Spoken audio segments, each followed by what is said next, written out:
HD.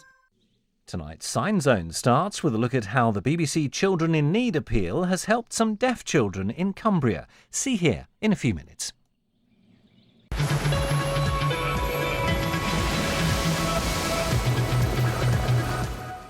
Weatherview before that on BBC One with Rob McElwee.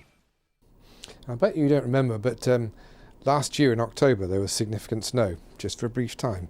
So we're in late November now and we're thinking, oh, it's a bit early for snow, and it really isn't, to be honest.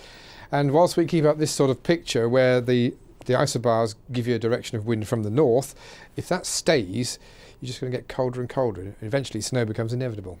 At the moment though, sunny spells and a few showers, that predicts the coming day. The showers are largely of rain, even in the early hours of Wednesday before we get to daylight.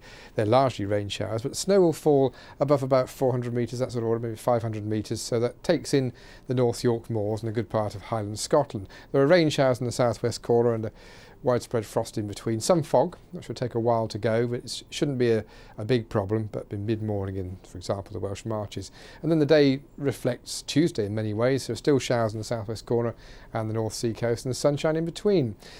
Now, there's no real cold in this here. The winds are northwesterly, but it originated somewhere in the North Atlantic. So this is what you might expect on a disappointing November day. And the sun's out in Northern Ireland.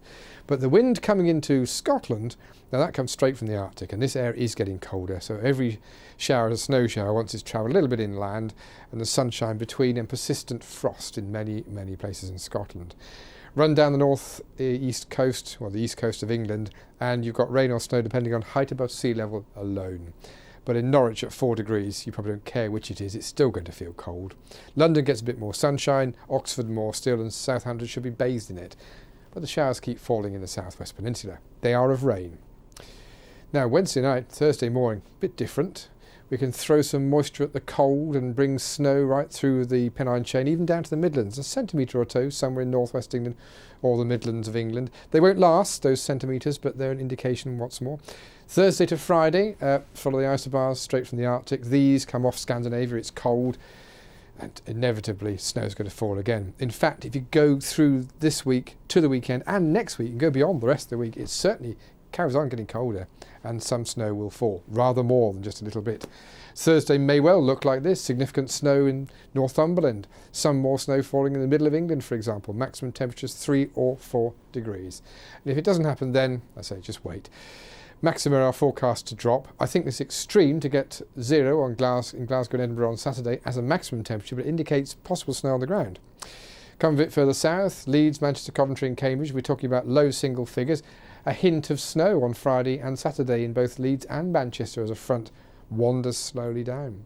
Reading might get a bit of snow on Saturday. I say might in all these cases because getting the detail wrong is quite an easy thing to do. But it is going to get cold, colder, and there will be snow. And we've got many, many days to see that happen.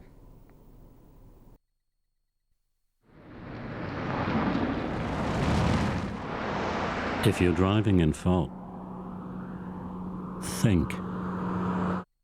We've come to inform you that your son, Robert, was fatally injured. What are you doing this for anyway? It's not going to bring him back. What do you want, Mrs. Ryland? I know something stinks. I'm sorry, but the Crown Prosecution Service is not going to bring charges. And that's it. So my son is killed and no one held to account. Would you accept that? Jimmy McGovern's Accused continues with Helen's story, Monday at 9 on BBC One, and catch up on BBC iPlayer. There's no room for amateurs in the kitchen in another heat of MasterChef The Professionals in half an hour.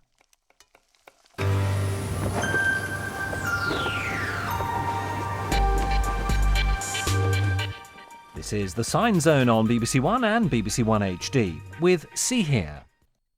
Hello and welcome to See Here, the programme for the 9 million people in Britain who are deaf or hard of hearing.